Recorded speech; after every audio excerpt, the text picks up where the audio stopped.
தென்பெண்ணை ஆற்றில் ஏற்பட்ட வெள்ளப்பெருக்கு கரையோர குடியிருப்பு பகுதிகளில் கோர தாண்டவத்தை நிகழ்த்தியுள்ளது.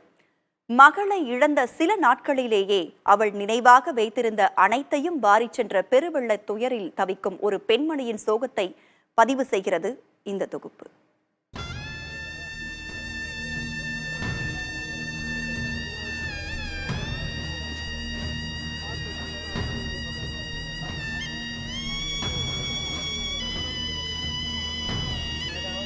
துள்ளி குதித்து ஓடிவரும் இந்த குட்டி நாய் பெண்மணியிடம் செல்லமாய் கொஞ்சி விளையாடும் இந்த காட்சிகள் வெள்ளத்தின் பிரிவிலிருந்து மீண்டும் தனது உறவை பார்த்த மகிழ்ச்சியின் வெளிப்பாடு.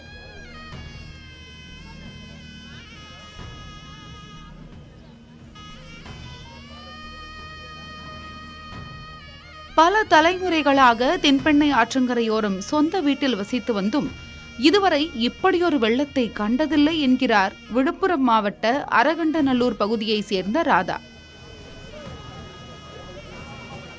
கணவனை பிரிந்த ராதா அரகண்டநல்லூர் பகுதியில் வீட்டிலேயே இட்லி கடை, கயிறு திரித்தல் தொழிலை செய்து வாழ்க்கையை நடத்தி வந்துள்ளார்.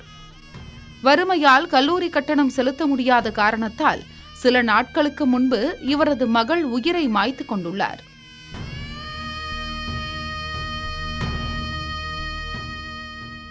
வாழ்வில் பட்ட அந்த பெரும் ரணம் சற்றும் ஆறாத நிலையில் தென்பெண்ணை ஆற்றின் பெருவெள்ளம் ராதாவின் வீட்டையும் வாழ்வாதாரத்தையும் சூறையாடி சென்றுள்ளது.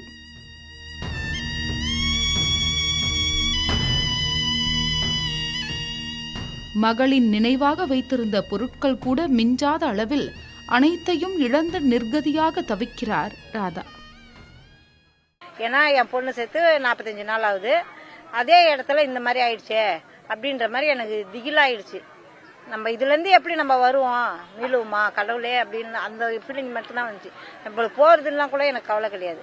எல்லாமே இழந்துட்டுமே, அப்பா அம்மா இழந்துட்டோம், அண்ணன் தம்பி விட்டுட்டோம், யாருமே நம்ம கை கொடுக்க கூட வசதியானவங்க இல்லையே, அந்த ஏக்கம் மட்டும்தான் இருந்துச்சு. என் பொண்ணு போனது அதோட பயங்கரமான இழப்பு எனக்கு.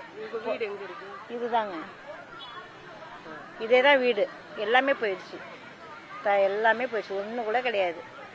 என்ன பண்ணுறதுன்னா ஒரு அத்தாசி கூட கிடையாது. நம்ம வீட்டில் இருக்கிறோம் அப்படின்ற அத்தாசி கூட கிடையாது. எல்லாமே போயிடுச்சு.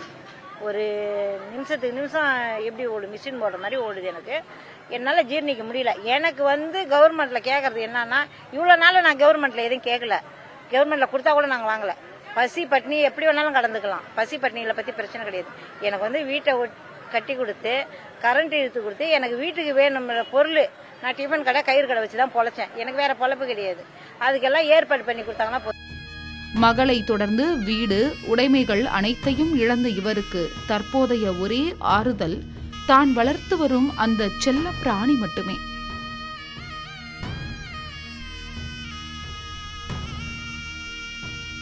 வீட்டின் இடிபாடுகளுக்கிடையே இவர் தேடிக்கொண்டிருப்பது இழந்த உடைமைகளை மட்டுமல்ல, தென்பெண்ணை ஆற்றின் வெள்ளப்பெருக்கு சூறையாடி சென்ற தனது வாழ்வாதாரத்தையும் தான்.